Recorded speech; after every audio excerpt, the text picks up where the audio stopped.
There's always been hype around LEGO modular buildings, so now I can say I know why. The LEGO Icon set Tudor Corner recently went on sale at my local toy store, so I decided to pick one up. There are 3 main levels, each with their own theme. The first level is home to the old guarded inn. I absolutely love the dark green brick and black accents. This colour combination works really well. And next door is the Haberdashery. I will probably repeat myself, but the building experience was so enjoyable. Nothing about this build was tedious or boring. Taking a look inside, we can see the owner standing behind the cash register and lining the walls up all the colourful fabrics and threads, as well as many hats.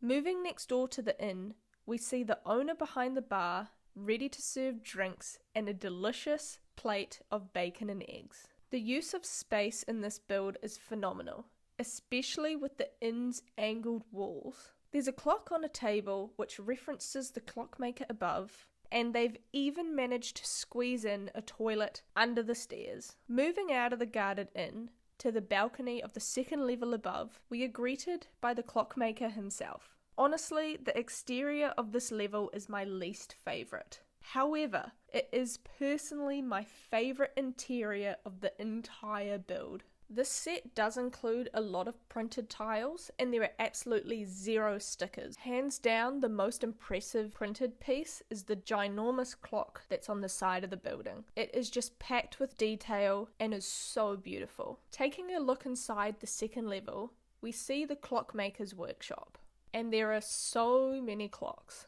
He's got a desk set up with all of his tools, a lamp and a magnifying glass, which actually does magnify the printed piece. Taking a look at the other wall, you can see how many clocks there are. All of these are very different from each other, so no build is the same.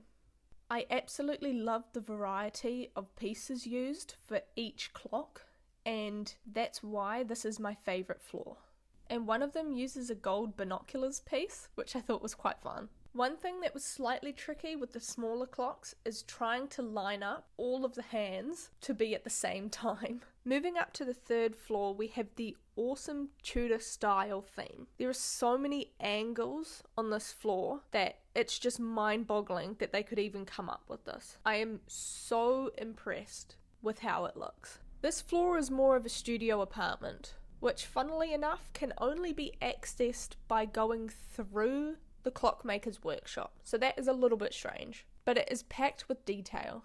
My favourite parts are the cat scratcher and the 2 little aquariums, which was a questionable building experience, but makes great use of the space in between the clear bricks. Those tiles are just loosely slotted in between the brick. On the other wall, we have a really neat bookcase, which was like a standalone build. And last but not least, the exterior angles. Now these also surprised me because they simply friction fit between 2 slopes. And there are so many details that I haven't mentioned in this build because I do not want it to be a half an hour long video. I'm absolutely blown away, and like I said, this is my first ever modular build, so now my expectations for future ones are really high. It's gonna take a lot to beat this one. And this also got me thinking, I reckon we should start a street that has mini modular buildings. So subscribe and like this video if you would like to see a mini Tudor Corner.